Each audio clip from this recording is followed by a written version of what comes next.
Hi friends, എല്ലാവർക്കും ദീപാസ് റെസിപ്പീസിലേക്ക് സ്വാഗതം.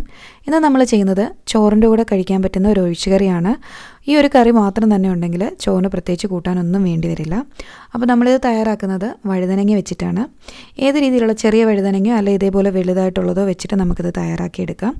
അപ്പോൾ ചെറുതാണെന്നുണ്ടെങ്കിൽ നിങ്ങൾക്ക് നീളത്തിൽ കട്ട് ചെയ്യാവുന്നതാണ്. ഞാനിതിപ്പം റൗണ്ടായിട്ട് ഈ രീതിയിലാണ് കട്ട് ചെയ്തെടുത്തിരിക്കുന്നത്. ഒരു മീഡിയം സൈസുള്ള പീസസായിട്ട് കട്ട് ചെയ്തെടുത്തിട്ടുണ്ട്.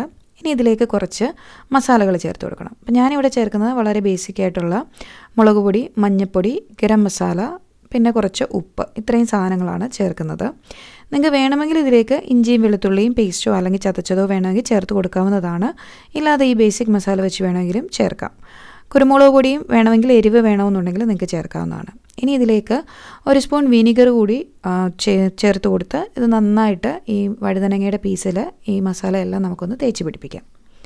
അതിനുശേഷം ഒരു പാനിൽ 2 സ്പൂൺ എണ്ണയൊഴിച്ച് നമ്മൾ ഈ മസാല തേച്ച് പിടിപ്പിച്ച് വെച്ചിരിക്കുന്ന വഴുതനങ്ങയുടെ കഷ്ണങ്ങളെല്ലാം നമുക്കൊന്ന് വറുത്തെടുക്കുക എന്ന് പറയുമ്പോൾ ഭയങ്കര ഡീപ്പ് ഫ്രൈ അല്ല, ഒരു ഷാലോ ഫ്രൈ ചെയ്താൽ മതി. 2 സൈഡും അത്യാവശ്യം ചെറിയ രീതിയിലൊന്ന് മൂത്ത് വരണം.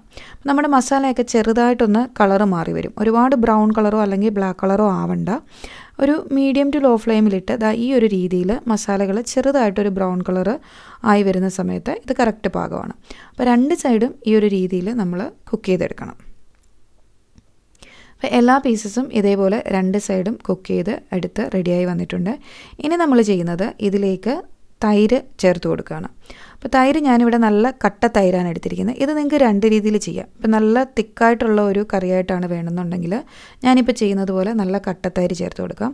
അല്ല നിങ്ങൾക്ക് ഈ കറി ഒരല്പം ലൂസായിട്ട് വേണമെന്നുണ്ടെങ്കിൽ ഈ തൈരിൽ കുറച്ച് വെള്ളം ചേർത്ത് കൊടുത്ത് അതൊന്ന് അടിച്ചു കൊടുത്ത് ലൂസാക്കിയിട്ട് ഇതിലേക്ക് ചേർക്കാം. അപ്പോൾ നിങ്ങളുടെ ഇഷ്ടാനുസരണം തൈരിൻ്റെ കൺസിസ്റ്റൻസി നിങ്ങൾക്ക് തീരുമാനിക്കാവുന്നതാണ്. ഞാനിപ്പോൾ ഇവിടെ കട്ട തൈര് അതേപോലെ തന്നെ അടിച്ചൊന്നും എടുക്കാതെ കറക്റ്റായിട്ട് അതേപോലെ തന്നെയാണ് യൂസ് ചെയ്തിരിക്കുന്നത്. ഇനി ഈ ഒരു ഇതിലേക്ക് മുകളിലേക്ക് നമുക്ക് കടുക് വറുത്ത് ചേർക്കാനുണ്ട്. അപ്പോൾ കടുക് പൊട്ടിച്ച് അതിലേക്ക് ചെറിയ ഉള്ളിയും വറ്റൽമുളകും കറിവേപ്പിലയും ചേർത്ത് കടുക് പൊട്ടിച്ചെടുക്കുന്നുണ്ട്.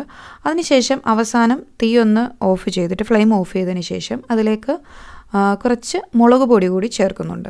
അപ്പോൾ ഫ്ലെയിം ഓഫ് ചെയ്തതിന് ശേഷം ചേർത്താൽ മതി, അല്ലെങ്കിൽ മുളക് പൊടി കരിഞ്ഞു പോകാൻ സാധ്യതയുണ്ട്. ആ ചൂടെണ്ണയിലേക്ക് മുളക് പൊടി കൂടി ചേർത്തിട്ട് നമ്മൾ ഈ തയ്യാറാക്കി വെച്ചിരിക്കുന്ന മിക്സിന് മുകളിലേക്ക് ചേർത്ത് കൊടുക്കുന്നുണ്ട്.